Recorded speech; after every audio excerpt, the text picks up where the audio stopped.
Pertanyaannya, apakah kita tetap harus menyambung silaturahim dengan mantan?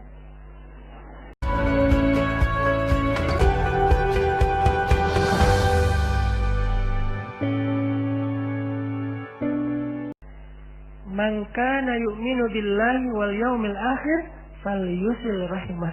Siapa yang beriman kepada Allah dan hari akhir, hendaklah dia menyambung silaturahim. Pertanyaannya, apakah kita tetap harus menyambung silaturahim dengan mantan?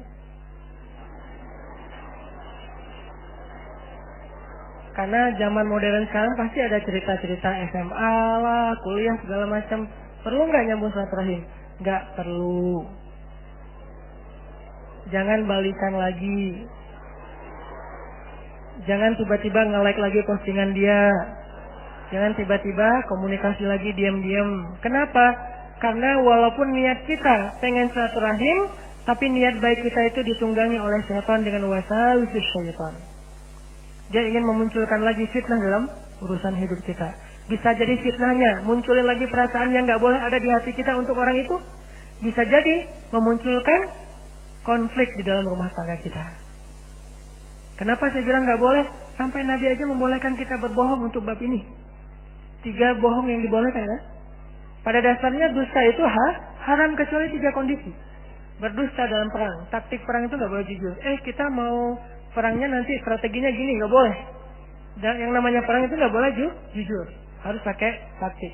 Kedua, berdusta demi mendamaikan 2 orang yang bertengkar. Satu bawa golok ngejar-ngejar. Kamu lihat nggak tadi orang ada yang lewat depan kamu? Sejak saya berdiri di sini nggak ngeliat kecuali kamu. Dusta. Karena tadi ada yang lewat. Dia dusta demi menyelamatkan orang itu dari pembunuhan. Yang ketiga, seorang istri atau suami berdusta tentang masa lalunya dengan niat ingin melupakan. Bukan dengan niat pengen balikan ya. Dengan niat pengen ngelupain. Nggak boleh jujur. Karena jujur di sini justru menyakitkan. Apalagi jujur aja nggak boleh, apalagi balik lagi kan ya, nyambung silaturahim. Kan ini silaturahim, nggak khusus bab ini nggak perlu balikan lagi. Udah aja lupain. Mudah-mudahan itu menjadi masa lalu kita yang Allah ampuni dosa-dosa kita. Maka sekarang hidup kita hanya untuk orang yang benar-benar sudah mengambil kita dengan nama Allah. Saya terima nikahnya dan seterusnya. Jadi saya kasih catatan, jangan sampai nanti disalahartikan kata usaha, nyambung silaturahim kepada orang yang menyakiti kamu, sambung orang yang memutuskan, dia dulu mutusin saya, sekarang saya pengen nyambungin. Jangan. Ini bukan mutusin dalam makna itu ya, beda arti memutuskan di sini. Kalau perlu udah nggak usah ketemu, kenapa? Merusak hati kita atau hati dia. Kalau misalnya pasangan kita kenal, malah merusak hati pasangan kita, dan itu nggak baik. Benar-benar diputuskan. Bukan karena kita memutuskan silaturahim, tapi karena kita ingin menghindar dari dosa-dosa. Kemudian ada lagi cerita dari Imam Syafi'i.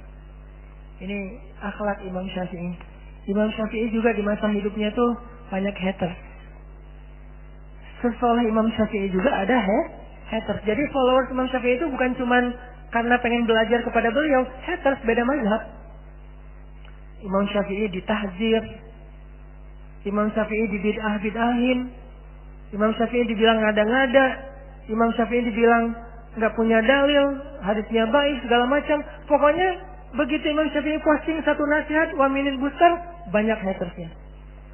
Ya apa-apaan sih, pamer banget sih, riya segala macam. Wah, ada aja tuh haters. Sehingga bisa dibilang dari 20 juta followers Imam Syafi'i itu, 1 jutanya tuh haters. Kebayang 1 juta haters kan lumayan tuh ya. Setiap posting mereka tuh aktif. Aktifnya tuh komen, nggak nge-like, nggak nge-repost, komen doang tuh. Apa kata Imam Syafi'i? Mereka mencela aku, maka aku tidak ingin membalasnya dengan keburukan yang sama. Mereka menghina aku, mereka menjauhi aku, mereka memfitnah aku, maka aku balik mendoakan mereka dengan doa-doa yang baik. Karena sesungguhnya mukmin itu seperti ud. Tahu ud? Ud itu kayu Arab yang memang punya harum. Dia tuh jadi kayak parfum. Orang Arab itu kan ada 2 parfum ya, parfum cair sama parfum yang dibakar kan kayak dupa gitu kan. Nah, yang dibakar itu namanya kayu ud. Jadilah seperti kayu ud yang makin dibakar makin mengeluarkan asap yang harum. Itulah perumpamaan mukmin. Makin dibakar dengan celaan, dibakar dengan akhlak yang tidak baik, dibakar dengan berbagai macam tuduhan-tuduhan, dia makin harum. Kalau nggak dibakar, nggak ketahuan harumnya. Kecuali kita cium dari jarak dekat. Begitu dibakar, jadi harum. Itulah mukmin. Kalau kita mau jadi mukmin sejati, jadilah jadilah kayu yang harum. Ketika dibakar, asapnya memberi keharuman satu ruangan. Makin dibakar, makin harum. Jadi dia memberikan keharuman dan kebaikan untuk orang lain dengan cara mengorbankan dirinya sampai habis kayunya terbakar. Subhanallah, inilah yang disebut dengan mukmin. Makanya orang yang kayak gini, teman-teman, ketika kita dalam kondisi-kondisi yang seperti ini difitnah, kita baper, kita sedih, itu kondisi kita yang paling dekat sama Allah. Kalau kita bersabar, justru Allah itu ngedukung kita banget. Tapi kalau kita kepancing, Allah nggak akan ngedukung kita. Karena ada kisah di zaman Nabi lagi lewat di sebuah pasar. Namanya di pasar kan ada aja orang bertengkar ya. Kayak di Mesir itu suka aja di Damri itu, kalau saya naik Damri, setiap hari saya naik Damri pasti ada yang bertengkar. Ya Ahmad, apa segala macam. Kemarin itu celaan orang Mesir ke temannya, keledai. Kamu tuh keledai segala macam, marah-marah, teriak-teriak. Terus nanti orang di sebelahnya ngedamain dengan bilang, "Shallu ala Nabi, selawat kepada Nabi." Akhirnya dia diam, sallallahu alaihi wasallam. Itu cara mereka ngedamain, suruh salawat. Kadang-kadang juga lagi marah-marah gitu, ngomel-ngomel, sebelahnya bilang shallu ala Nabi, dia salawat tapi marah juga, sallallahu alaihi wasallam, lanjutin lagi marahnya. Ada yang kayak gitu, ada yang tenang, dimarah-marahin, dipanggil keledai segala macam, dia jawab apa? Emangnya ada keledai selain engkau di sini? Dia bilang, ya keledai kamu. Emangnya ada keledai lain selain kamu di sini? Enggak ada. Ada. Sama aja jawabannya. Kan ini menjebak ya. Kalau dia bilang nggak ada, berarti dia keledai. Kalau dia bilang ada, dia juga termasuk keledai. Akhirnya dia bingung, orang pada ketawa satu bus, gitu-gitu. Banyak pokoknya kejadian-kejadian orang bertengkar di Damri kalau di Mesir itu banyak. Terutama bulan Ramadan. Karena orang Mesir itu nggak tahan lapar. Jadi kalau yang puasa itu, pasti yang bertengkar itu 2 kali lipat lebih banyak kasusnya. Cuman hebatnya mereka, bertengkar itu cuma mulut doang, nggak sampai baper di hati. Setelah itu ketawa-ketawa lagi, sampai ada cerita tetangga bacok-bacokan pakai parang, itu berdarah-darah. Setengah jam kayak gitu. Setelah setengah jam saya lihat mereka udah pelukan, ketawa-ketawa, ngopi di depan apartemen gitu. Nah, ini masih berdarah loh, sambil diperban sambil ngopi. Ini orang Mesir. Jadi hati sama sikapnya tuh beda. Sikapnya tuh udah bacok-bacokan, hatinya masih saling mencintai gitu. Nah, ini agak-agak unik nih. Itu terjadi loh di Mesir. Nah, artinya di zaman Nabi itu, Nabi lagi jalan lewat pasar, tiba-tiba Nabi melihat 2 orang lagi berselisih. Cuman yang satu ngomel, yang satu diam. Nabi langsung berhenti, ngeliatin dari jauh. Yang satu ngomel, terus yang satu diam aja sambil tersenyum, diam. Makin disenyumin, makin dia ngomel, makin menjadi-jadi kan. Kok kamu senyum sih, nggak marah? Pokoknya ngomel terus. Ya, diam aja. Nabi memperhatikan dari jauh sambil tersenyum. Mulut beliau komat kamit. Lama-lama nggak tahan juga nih yang diomelin. Tadinya awalnya tersenyum, lama-lama dia mulai tegang, lama-lama dia cemberut, lama-lama kepancing lah dia bales. Udah mungkin berapa lama diomelin, akhirnya dia bales. Begitu dia bales, Nabi langsung diam, Nabi langsung pergi, wajah Nabi tidak suka. Sahabat yang ikut bareng Nabi nanya, ya Rasulullah kenapa, ada apa? Kata Nabi, tadi ketika dia diam saat diomelin, ketika dia tersenyum, dia bersabar, malaikat ngedoain dia loh di sebelahnya. Jadi kalau kita ada 2 orang yang lagi bertengkar nih, yang ngomel itu di sebelahnya ada setan. Ya terusin. Dikumpulin sama setan tuh, jadi cheerleadernya gitu. Di sebelahnya yang ngomel. Di sebelah orang yang diomelin kalau dia sabar, di sebelahnya tuh ada malaikat. Sabar ya, udah dipuk sama malaikat teh. Cuman kita nggak ngerasa doang tuh, bener-bener malaikat tuh gini-gini loh. Sabar ya, semoga Allah merahmati kamu, semoga Allah mengampuni dosa kamu. Gitu banget loh malaikat, cuman nggak ngerasa. Kalau ngerasa pasti kita kabur. Jadi ada 2 makhluk di sebelah orang yang bertengkar. Di sebelah yang ngomel ada jin, setan. Di sebelah yang diomelin kalau dia sabar ada malaikat yang ngedoain dia, ngapupuk dia. Dan Nabi melihat, kan Nabi bisa melihat sesuatu yang gaib ya. Nabi melihat dan Nabi tersenyum. Nabi kagum kepada laki-laki yang tadi sabar. Tapi begitu dia kepancing, malaikat pun pergi meninggalkan dia dan Nabi juga pergi meninggalkan dia. Jadi teman-teman ketika kita rame diomelin orang di jalan, dimaki, dicela segala macam. Kalau kita diam, langsung dipuk-puk tuh sama malaikat. Dan puk-puknya malaikat tuh dua. Ya Allah rahmati dia, ya Allah ampunilah dia. Kita didoain oleh malaikat. Dan Allah menjatuhkan kasih sayangnya kepada kita, menurunkan kasih sayang untuk kita. Selama kita berdiri dalam keadaan sabar. Begitu kepancing, malaikat langsung pergi. Gak suka dengan orang-orang kayak gini. Jadi malaikat tadinya udah seneng, udah mulai mention yang lain, datang nih ada orang soleh nih pada ngumpul, share location dong biar gua datang cepat gitu, nggak kesasar gitu, pada ngumpul. Dan itu nggak satu malaikat yang datang, dikerumunin kayak kayak makanan yang kayak gula yang dikerumuni oleh semut. Jadi ada satu butir gula ditaruh di tengah, semut berdatangan. Begitulah malaikat berdatangan kepada orang soleh yang sedang sabar, diam menghadapi omelan orang lain, sikap jahil orang lain. Datang berbondong-bondong malaikat mendoakan dia. Tapi begitu dia kepancing, semut itu langsung pada pergi. Begitu juga dengan orang yang ngomel. Orang yang ngomel itu seperti bangkai yang didatangi lalat. Jadi ada satu bangkai yang bau busuk, lalat langsung berdatangan. Begitu dia istighfar, lalat itu langsung pergi. Jadi dua-duanya didampingi oleh makhluk gaib. Yang satu oleh setan, yang satu oleh malaikat. Makanya ketika kita dalam kondisi dizolimi, itu kesempatan kita tuh untuk bisa mendapatkan kebaikan dari Allah, kebaikan dari malaikat. Bahkan kalau ada Nabi, kebaikan dari Nabi. Karena Nabi komat kami ternyata ngedoain juga. Kenapa Nabi ikut ngedoain? Karena Nabi ngelihat malaikat mendoakan. Nabi itu pokoknya ngegeng banget lah sama malaikat. Kan Nabi sama malaikat itu sering kayak nongkrong bareng gitu kan. Nabi itu sama Jibril teman-teman, itu kayak soulmate-an banget loh. Kan Jibril kalau turun menemui Nabi itu berwujud seperti seorang cowok keren. Fatamassala laha basyaran sawiyan. Maka Jibril pun menjelma sebagai seorang laki-laki yang sangat sempurna. Nah, Nabi itu kalau misalnya Jibril telat datang, Nabi itu suka ngeliat ke langit. Jadi keluar dari rumah, lihat ke langit, mana ya kok nggak ada tanda-tanda Jibril datang gitu. Nggak ada tanda-tanda sama sekali. Terus besok datang lagi ke tempat yang luas itu ngeliat ke langit. Pernah Nabi berhari-hari nggak ketemu Jibril dan kangen banget sama Jibril. Mau ditelepon nggak punya nomornya, susah kan Jibril nggak pakai handphone. Mau digimanain doa kepada Allah, terus kayak belum datang aja Jibrilnya, udah dimention ya Allah Jibril mana, nggak datang Jibril tuh.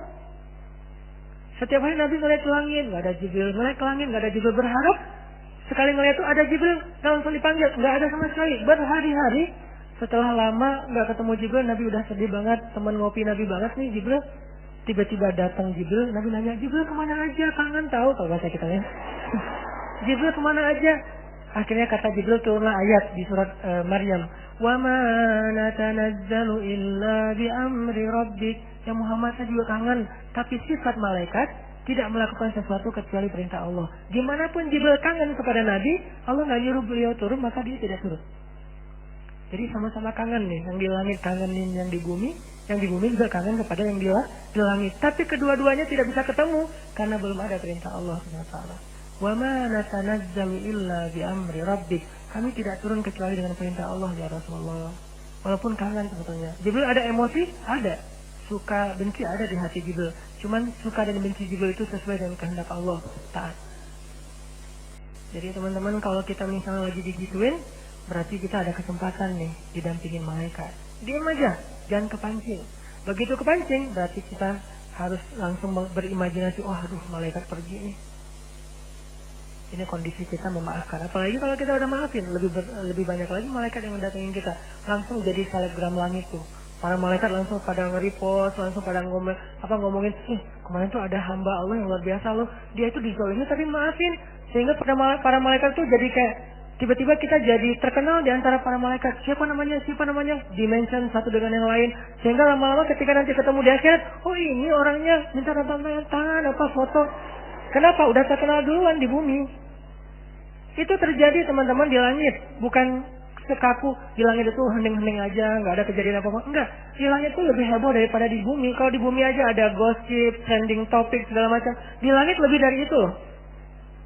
Ada gosip-gosip kebaikan, siapa yang baru saja memaafkan, siapa yang baru saja melakukan kebaikan, itu terkenal di langit, diomongin oleh para malaikat. Kan malaikat itu membawa amal kita tuh pagi dan petang ya. Dan mereka ngelintasin pintu-pintu langit. Setiap pintu langit yang dilintasin, itu malaikat nanya, ada apa? Ada yang update yang ngomong nggak? Disampaikan, terus diomongin di langit pertama. Naik ke langit kedua, diomongin di langit kedua, sampai kepada Allah. Semua langit membicarakan orang tersebut, coba. Mungkin di dunia followers kita cuma berapa belas orang doang. Tapi di akhirat atau di langit, wah, para malaikat kenal banget sama kita. Kalau kita menjadi orang yang sabar, diam, memaafkan. Ini melawan ego yang kedua.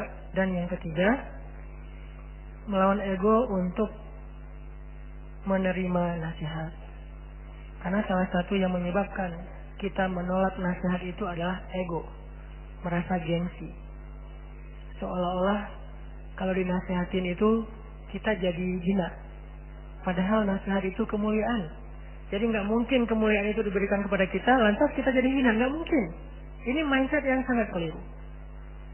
Terutama kalau misalnya teman-teman ada masalah dengan orang lain, dengan sahabat, dengan teman, dengan keluarga, dengan pasangan, cobalah cari nasihat untuk diri kita.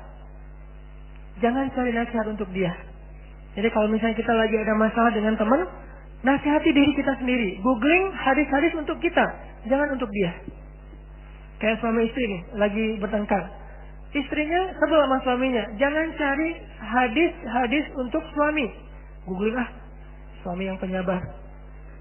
Suami yang memperlakukan istri dengan baik. Googling, akhirnya ketemu hadis-hadis yang sahih tentang suami. Teladan itu kayak gimana? Kita kumpulin, kita broadcast. Nih baca apa?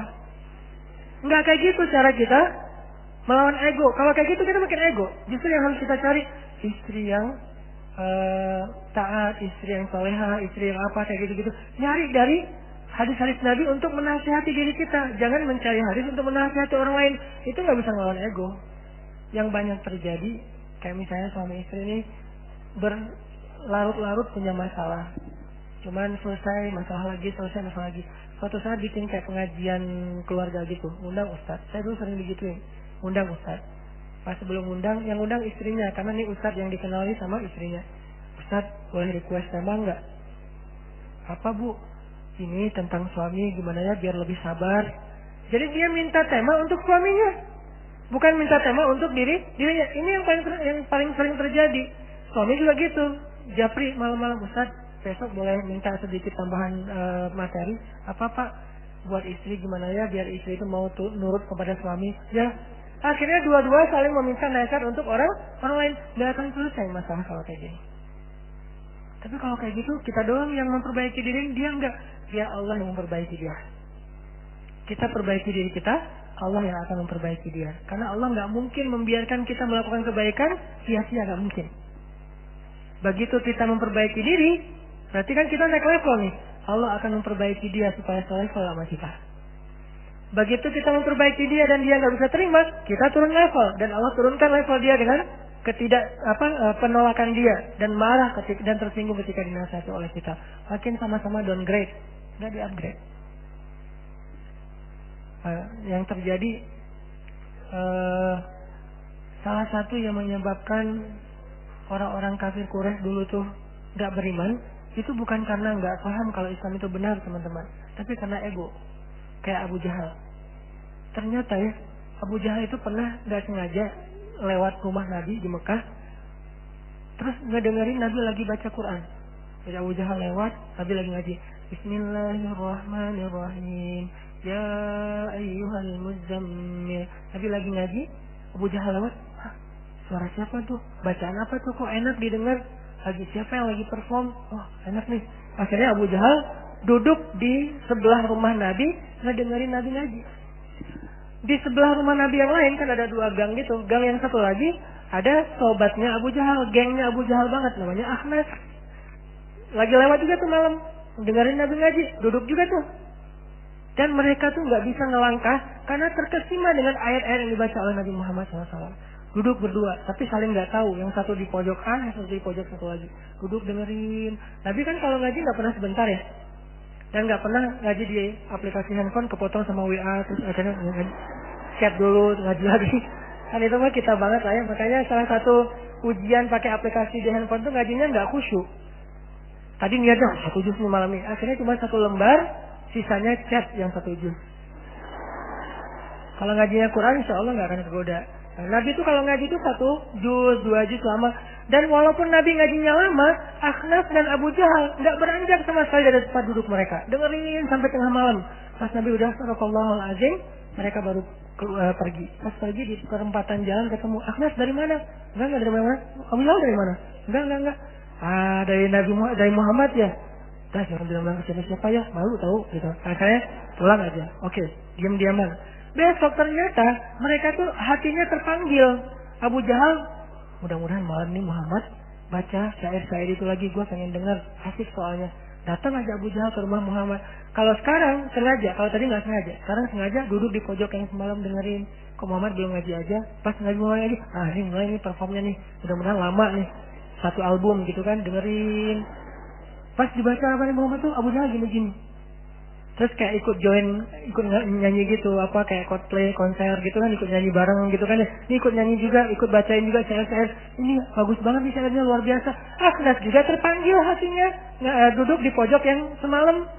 Pas pulang, beres pulang, ketemu lagi di perempatan. Akhnas, kok kamu lewat di sini lagi? Abu Jahal ngapain?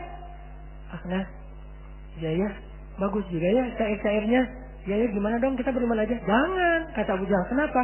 Kalau kita beriman, nanti apa kata orang-orang? Berarti Abu Jahal jadi pengikutnya Muhammad. Yang selama ini Abu Jahal itu adalah pemimpin kaum, sekarang malah jadi pengikut suatu pemimpin kaum. Gengsi.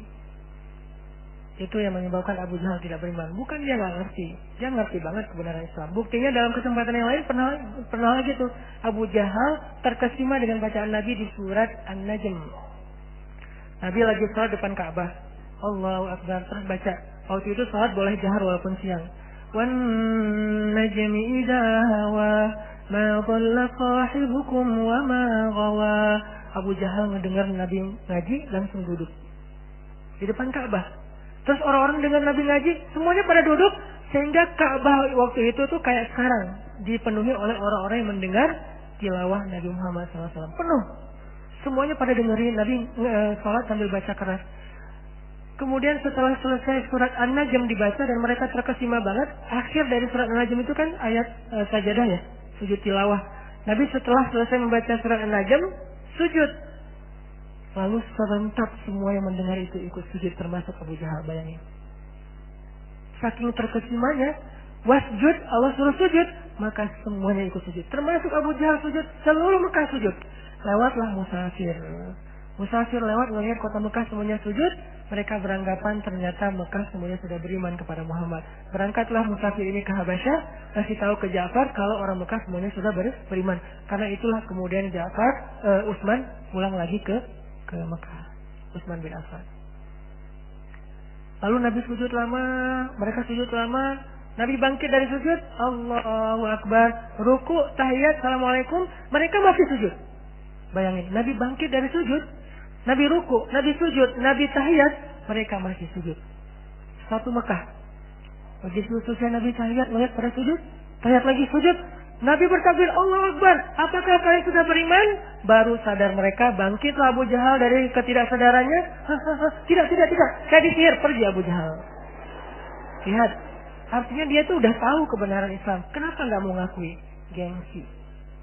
Sehingga kata Nabi, sombong itu ada 2. 1, menolak nasihat. 2, merendahkan orang lain. Itu aja sombong. Gengsi, ego, sombong itu saudara kembar. 1, menolak kebenaran atau nasihat. Yang 2, merendahkan orang lain. Makanya jangan sampai kita punya kemiripan dengan orang-orang yang punya ego dalam menerima nasihat tadi. Ego untuk menerima nasihat. Kalau kita ada kemiripan, berarti ada masalah besar yang kita hadapi dalam hati kita. Fi qulubihim maradun. Di dalam hati mereka ada penyakit. Dan gimana mengobati penyakit ini? Tajdidul iman. Perbaharui lagi iman kita. Gak apa-apa dapat nasihat. Bahkan itu kebaikan. Harusnya kalau kita sadar, nasihat itu adalah hadiah yang paling berharga. Kalau dinasihatin, bilang makasih. Harusnya. Cuman kan kadang-kadang butuh waktu untuk bisa kayak gitu ya. Kalau nggak bisa makasih pun minimal kita nggak usah baper, biasa aja. Kalau lebih keren lagi, makasih malah. Nasihatin lagi. Sampai Nabi mengatakan, kalau ada orang yang meminta nasihat dari kamu, maka hukumnya wajib menasihati dia. Karena nasihat itu hak orang yang beriman. Jadi kalau misalnya kita ketemu dengan teman kita nih, sesama mukmin, kasih nasihat buat aku dong. berarti kita wajib menasihati dia. Apa aja, sesederhana apapun. Banyak-banyak istighfarnya, iya ya insya Allah. Dan yang orang yang menerima nasihat, ya kok gitu doang sih, jangan gitu. Karena nasihat itu walaupun sederhana, tetap berharga. Bahkan kata Nabi, ambillah nasihat, walaupun keluarnya dari lisan seorang budak Habasyah. Kan sederhana banget kalau budak nasihatin, tetap ambil, karena itu sangat berharga. Apalagi dari orang berilmu, dari orang tua, dari pasangan, dari sahabat yang lebih soleh dari kita, ambil. Dan jangan menolaknya. Mudah-mudahan ada berapa nih? 3 ya? 3 kasus dalam melawan ego ini bisa kita praktekin dalam kehidupan kita bermuamalah sehari-hari. Yang pertama, jangan malu untuk meminta maaf. Karena Nabi aja yang lebih soleh dari kita dan gak melakukan kesalahan fatal, meminta maaf. Dan meminta maafnya itu gak cuma serius banget. Kedua, belajar memaafkan seperti Yusuf alaihissalam, karena sesungguhnya memaafkan itu amalan yang paling berharga di sisi Allah nanti di akhirat. Kadang cuma dengan itu doang seseorang masuk surga walaupun dosanya banyak. Dan yang ketiga, ambil nasihat, karena nasihat itu adalah sesuatu yang sangat berharga. Mudah-mudahan ini bermanfaat. Nanti kita kembangkan lagi dalam sesi tanya jawab insyaallah. Barakallahu li wa lakum.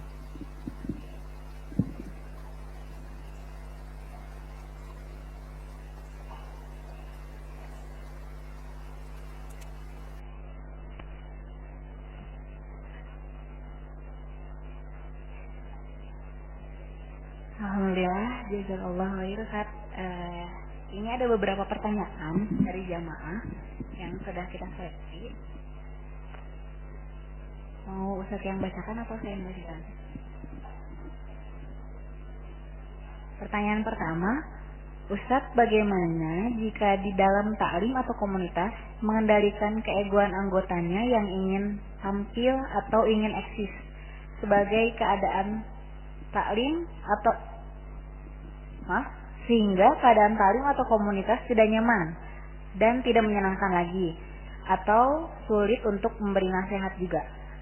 Apakah harus bertahan atau les group?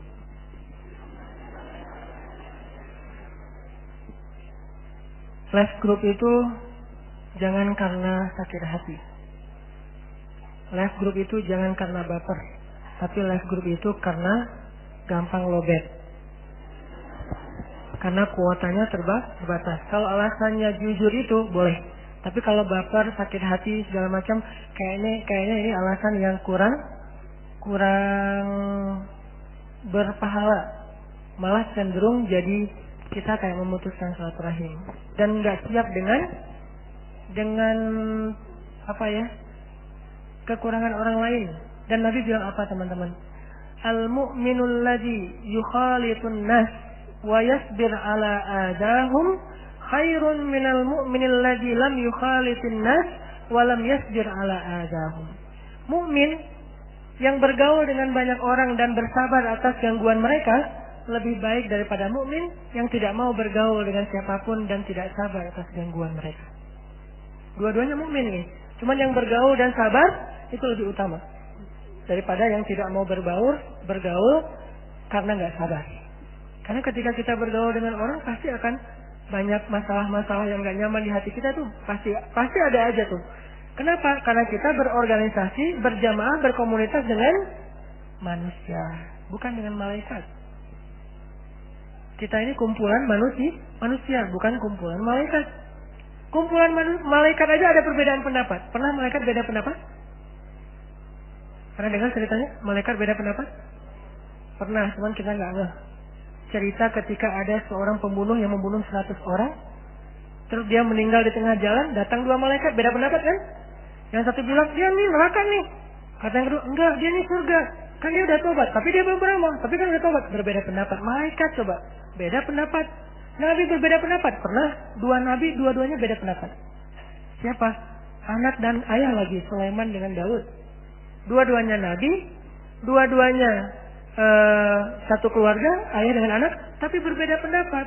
Terjadi. Sahabat berbeda pendapat, terjadi juga. Suami istri berbeda pendapat, nabi dengan istrinya, terjadi. Dan itu manusia, dan itu realitas. Tidak perlu heran dengan hal-hal kayak gitu. Kalau kita cari nanti grup yang lain yang nggak ada orang kayak gitu, pasti nggak akan ketemu. Ketemu lagi yang kayak gitu. Kenapa ya semua grup ada yang kayak gini? Memang kayak gitu. Dan kita juga mungkin di sisi orang lain ada juga masalah, walaupun bukan masalah itu, ada masalah lain yang kekurangan kita. Toh kenyataannya kita punya banyak kekurangan. Jadi jangan les grup gara-gara masalah kayak gitu. Tapi kalau les grup, maaf ya, kuota saya terbatas, HP saya sering lowbat. Oke, ini masalah teknis. Ini masalah modal. Bukan masalah ini. Tapi kalau gara-gara baper, kayaknya nggak tepat. Bersabarlah. Solusi yang kedua, kalau ini adalah organisasi dakwah, maka wajib tarbiyah. Wajib tarbiyah. Karena yang bisa menetralisir potensi-potensi kayak gini atau meminimalisir adalah materi-materi tarbiyah. Tarbiyah itu apa? Ngaji dengan satu guru yang terkurikulum.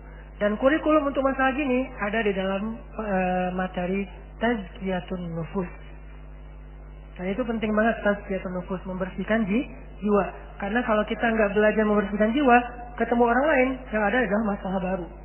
Alih-alih kita ngurus umat, malah sibuk dengan urusan di dalam internal kita. Jadi dua, satu bersabar, jangan les grup, jangan pecah, jangan bikin yang baru sendiri. Yang kedua, tarbiyah, itu solusi paling konkret dan penting. Dua itu. Berarti jawabannya dengan bersabar dan tarbiyah. Pertanyaan kedua, Ustaz, mengapa di kelompok kajian fitnah justru lebih besar? Bagaimana menyikapinya? Fitnah? Mungkin cobaan. Di kelompok kajian, saya rasa justru sebaliknya. Di kelompok kajian itu, kalau kita ada masalah, menyelesaikannya lebih gampang. Kenapa lebih gampang? Karena kita sama-sama belajar. Kecuali niat kita bukan belajar. Kecuali niat kita kayak mungkin datang ke situ hanya sekedar ngisi waktu luang, hanya pengen ketemu teman, hanya pengen dapat entertain, hiburan dari ceramah mungkin.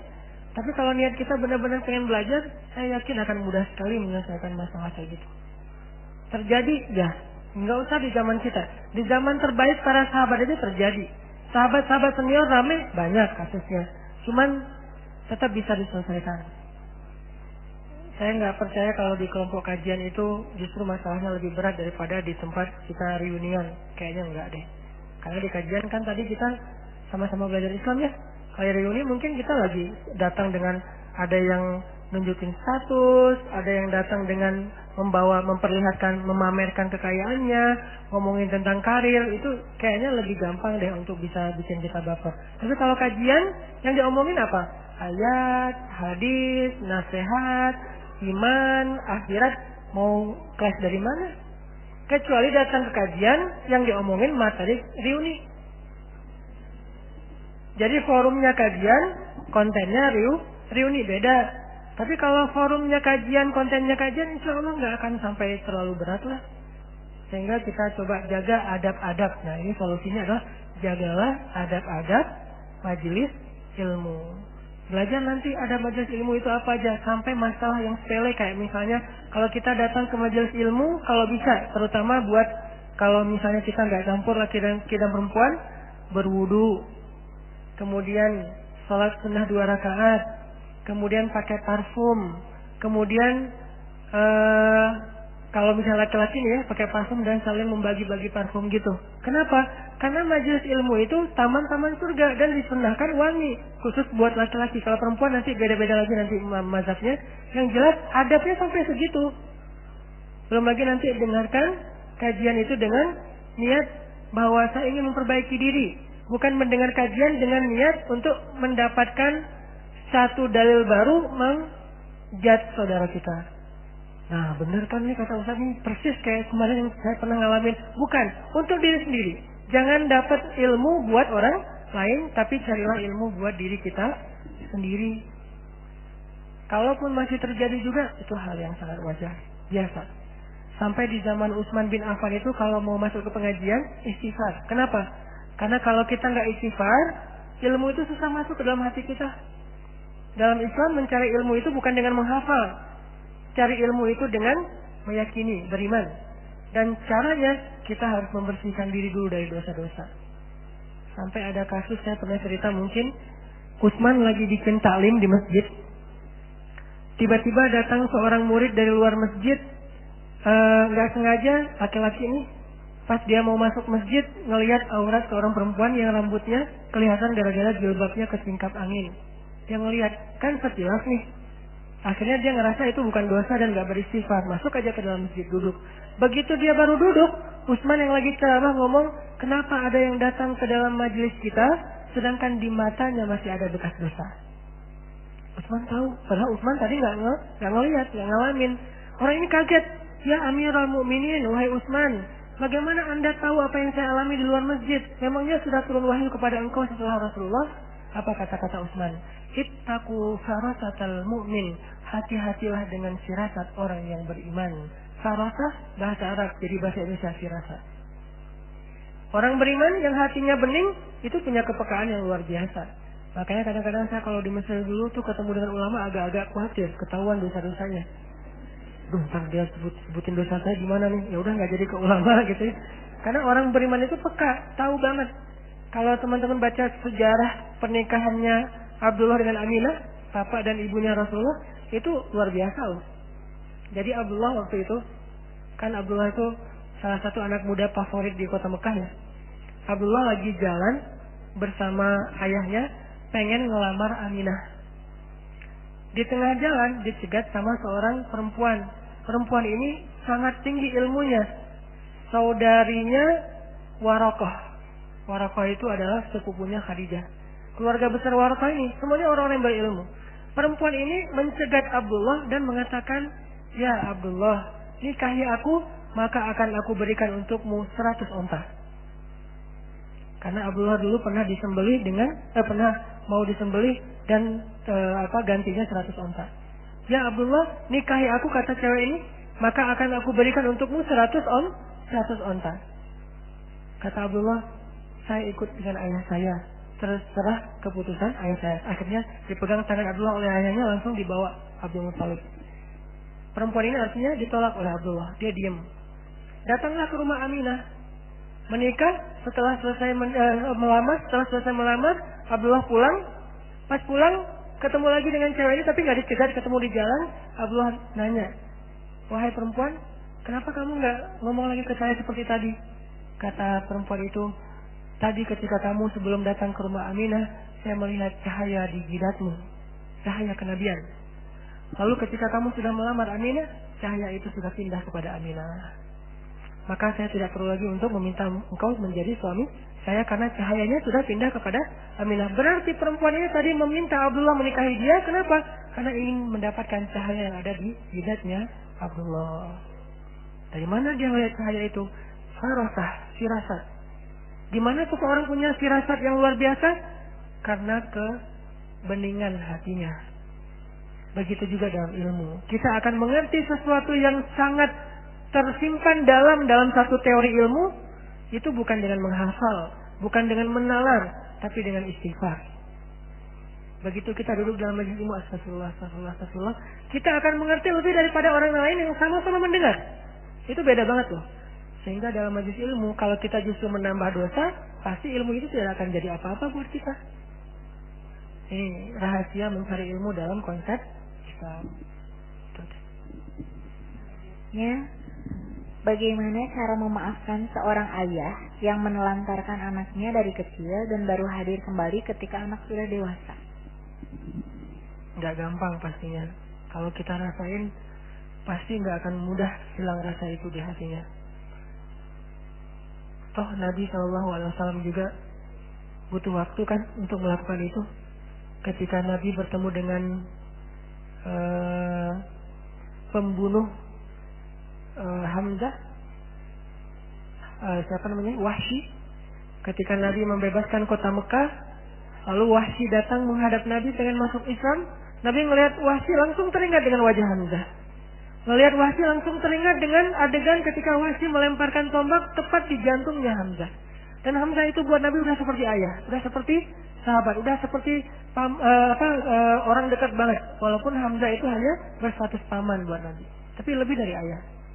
Sehingga Nabi kemudian tersenyum kepada Wahsy, menerima Islamnya Wahsy, tapi mengatakan, Wahsy, kalau saya boleh minta, tolong jangan ketemu saya dulu.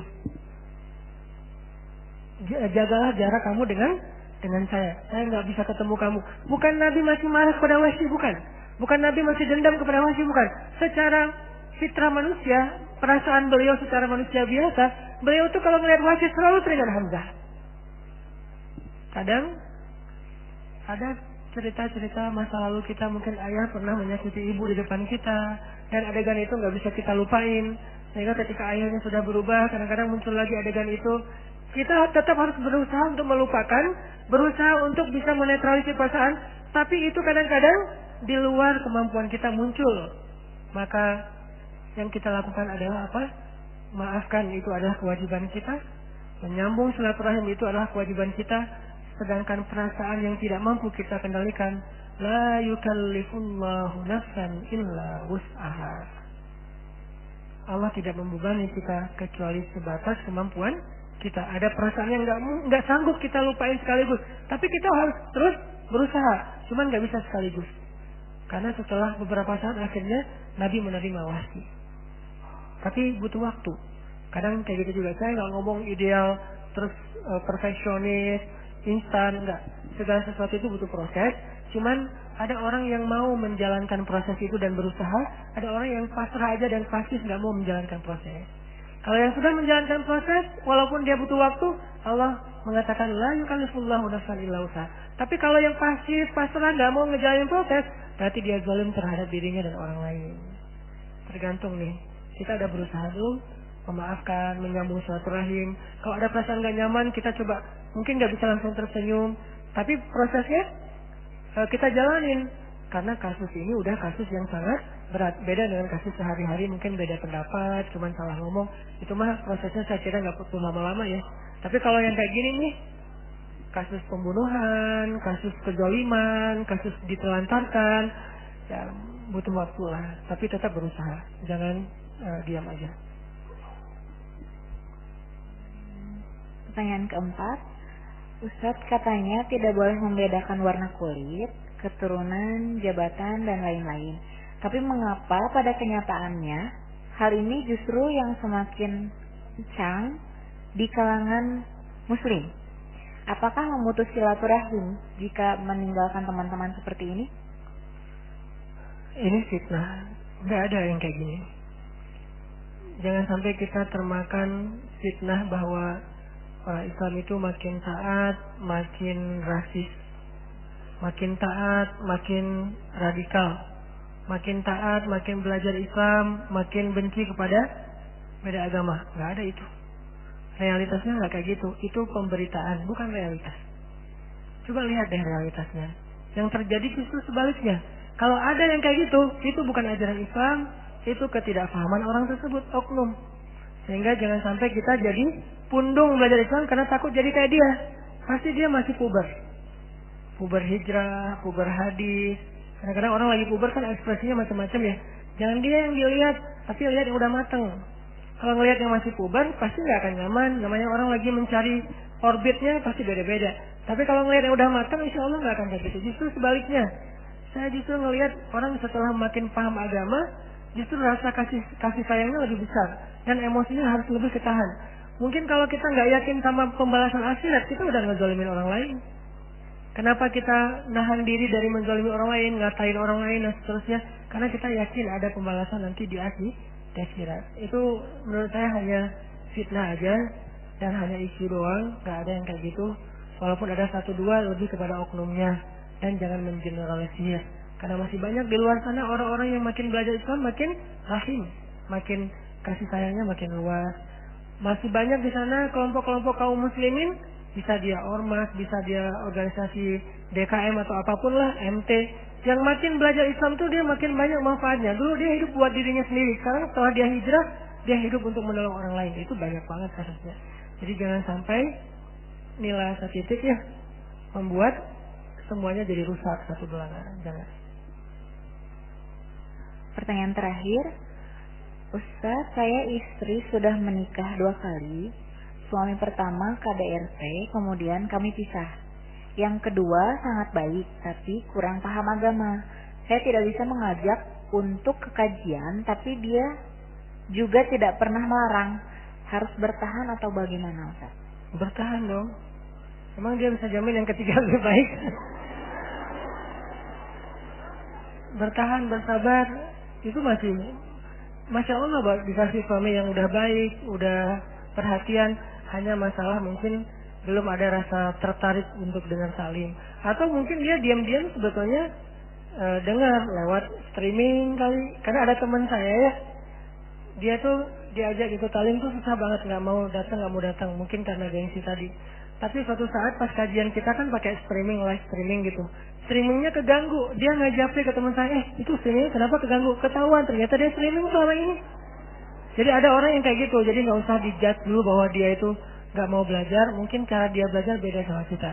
Nggak selalu harus sama. Mungkin ibu-ibu tuh belajarnya dengan ikut taklim. Kalau suami dengan baca. Ibu-ibu belajarnya dengan langsung dengan ceramah. Kalau suami konsultasi dengan ustadznya, bisa japri-japrian. Banyak cara kan? Nah, kalaupun cara-cara yang tadi saya sebutkan nggak ada di suami kita, bukan berarti dia layak ditinggal. Itu bukan alasan untuk kita minta cerai. Kita belum dikasih suami yang seperti, maaf mungkin kalau Asia itu dikasih suami yang Firaun kan, masih sabar. Suami kita jauh, bahkan nggak bisa disamain sama sekali. Jadi kalau Asia aja sabar, sampai Allah memberi Asia surga, padahal Asia masih di dunia tuh. Asia masih di bumi, tapi Allah udah nyediain surga buat Asia. Bisa dibilang satu-satunya perempuan yang pernah melihat surga langsung dari dunia, dari bumi, itu Asia. Kakinya masih di tanah, tapi dia ngelihat surga langsung. Itu Asia. Kenapa? Balasan buat seorang istri yang sabar terhadap suami. Apalagi ini suaminya nggak ada masalah besar, kecuali dia belum berkenan untuk datang dalam satu majelis ilmu. Doakan, ajak. Mungkin kita cari majelis ilmu yang cocok buat dia. Karena laki-laki itu kadang-kadang unik. Dia kalau nggak segampang perempuan untuk bisa menerima satu hal yang baik. Penuh pertimbangan kadang-kadang. Nggak cocok dengan ustadznya lah, terlalu logis lah, yang disampaikan saya udah tahu kok gitu-gitu. Jadi mungkin kita harus mencari taklim, majelis atau ustadz yang cocok dengan suami kita. Jangan sampai ditinggalkan hanya gara-gara alasan nggak mau ngaji. Itu bukan alasan bercerai. Terakhir sebelum ini saya tadi teringat satu kisah tentang jangan malu untuk menerima nasihat, kisah Umar bin Khattab. Jadi Umar bin Khattab itu pernah ya lagi jalan sebagai Amirul Mukminin, sebagai presiden, lagi jalan gitu, lagi jarambah, lagi belusukan. Tiba-tiba di tengah gang dicegat sama seorang nenek-nenek. Langsung gini. Umar berhenti, turun dari ontanya. Ada apa nih? Kata Umar. Wahai Umar. Terus pas pampresnya udah marah-marah nih. Ini udah RI 1 lewat misalnya. Gak boleh macam-macam. Kata Umar, biarin. Kalian gak kenal siapa nenek ini. Siapa nenek tersebut? Dia adalah perempuan yang gara-gara dia turun pembukaan surat Al-Mujadilah. Yaitu Khawlah bintu Sa'labah. Dia bilang, ya Umar, kamu itu dulu cuma anak kecil yang kami panggil Umayyah. Jadi Umar kecil namanya Umayyah, pakai Y. Dulu kamu cuma anak kecil, bocah, ingusan yang kami panggil Umayyah.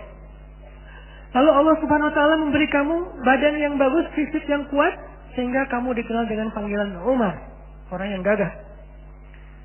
Lalu Allah memberikan kepada kamu hidayah, sehingga kami memanggil kamu Al-Faruq, yang membedakan hak dan batil. Lalu Allah memberikan kamu imarah, kekuasaan, sehingga kami memanggil kamu Amirul Mukminin. Pada dasarnya kamu bukan siapa-siapa. Allah yang menjadikan kamu seseorang. Baik, Nek, baik. Akhirnya pergi Umar. Orang-orang bertanya, ya Amirul Mukminin siapa dia? Dialah perempuan yang karena dia turun ayat Al-Quran, yang karena dia suaminya dimarahi oleh Allah, yang karena dia Allah memperbaiki fatwa Rasulullah yang waktu itu keliru. Ini artinya buat seorang Umar, tahulah nasihat sederhana banget kan ya. Nggak mungkin juga Umar jadi sombong, jadi sok pamer, jadi gaya, mentang-mentang jadi presiden. Enggak. Tapi walaupun yang dinasihati oleh ibu itu bukan kesalahan Umar nggak kayak gitu, tetap Umar menerima. Kadang-kadang kan kalau kita dinasihatin dan kita nggak ngerasa kayak gitu, kita nggak bantah ya. Enggak kok, saya nggak kayak gitu. Enggak. Nasihat, walaupun kita nggak ngerasa kayak gitu, terima aja. Karena nasihat itu bukan tuduhan. Kecuali ibu ini mengatakan, Umar kamu sombong, baru Umar akan tabayun. Tapi kan ibu itu nggak bilang Umar sombong kan? Ibu itu hanya mengingatkan Umar supaya tidak sombong. Maka terima aja. Kadang-kadang kita ketika dinasihati ngerasa disalah-salahin. Kecuali jelas-jelas dia menuduh, menjudge, baru kita akan mentabayun, klarifikasi, saya nggak kayak gitu. Kalau dia katakan jangan sombong ya, insya Allah. Kalau dinasihatin jangan sombong ya, siapa yang sombong? Nuduh aja? Enggak, dia kan nggak nuduh. Dia cuma bilang jangan sombong. Kita beribadah, tilawah, terus posting. Jangan riya ya. Ini bukan riya. Kan kita nggak dituduh, dia cuma bilang jangan riya. Kecuali dia bilang riya tuh, dasar lu riya, riya banget sih. Nah ini tuduhan, judgment. Tapi kalau dia bilang awas hati-hati ya, jangan riya, insya Allah. Tadi mana nasihat Umar dibilang jangan sombong wahai Umar. Insya Allah ibu, insya Allah nek gitu. Pergi aja, nggak sama sekali rasa sakit hati. Ini iman Umar bin Khattab. Terus minta maaf juga kayak gitu ketika Umar menfatwakan ada kasus, jadi cowok-cowok jomblo di Madinah demo, bawa spanduk pakai hashtagnya turunkan harga mahar. Karena dulu harga mahar naik terus setiap tahun, naik 500 rupiah, 1000, terus saja. Begitu harga mahar naik, maka jumlah jomblo bertambah. Jadi populasinya berkembang pesat gitu. Nah datanglah mereka ngedemo Umar, bawa spanduk dengan hashtag turunkan harga mahar. Akhirnya ketika habis sholat, Umar mengumumkan keputusan presiden gitu. Mulai sekarang saya putuskan harga mahar cuma sekian. Ditetapkan angkanya maksimal. Siapa yang meminta harga di atas itu, maka sisanya dikembalikan kepada Baitul Mal. Tiba-tiba seorang ibu angkat tangan, ya Amirul Mukminin, saya protes. Kata Umar, kenapa? Allah berfirman di dalam surat An-Nisa, jika kalian sudah memberikan mahar kepada perempuan, maka itu sudah menjadi hak dia. Janganlah kalian mencari-cari cara untuk meminta kembali atau mengambil harta dengan cara yang tidak baik. Bagaimana Anda meminta mahar dari perempuan yang sudah diberikan, lalu dikasih kepada Baitul Mal sementara Allah melarangnya? Apakah Anda ingin melakukan kezaliman kepada perempuan? Langsung Umar nunduk. Kemudian Umar mengatakan, perempuan itu benar, laki-laki ini salah. Ini namanya melawan ego. Perempuan itu benar, laki-laki ini salah. Langsung merendah, nggak mau menyebut saya Amirul Mukminin, tapi laki-laki. Perempuan itu benar, laki-laki ini salah. Banyak orang yang lebih mengerti ilmu agama daripada Umar bin Khattab. Wahai kaum muslimin, tenang, saya ralat. Dia ralat langsung. Mulai sekarang saya hanya menghimbau, jangan tinggi-tinggi maharnya, kasihan laki-laki itu banyak yang jomblo loh, udah pada demo gitu. Udah gak jadi keputusan lagi presiden, bukan lagi peraturan, hanya himbauan. Tapi di sini kan kelihatan Umar itu orangnya terbuka banget kan, lapang dada banget. Ditegur di depan umum, diposting di media bahwa presiden ini salah, Umar ngakuin. Nggak ada yang satupun yang disakiti, ditangkap atau apa enggak. Karena Umar bin Khattab mukmin yang lapang dada, yang bisa melawan dan meredam egonya. Mudah-mudahan kita bisa seperti itu insyaallah.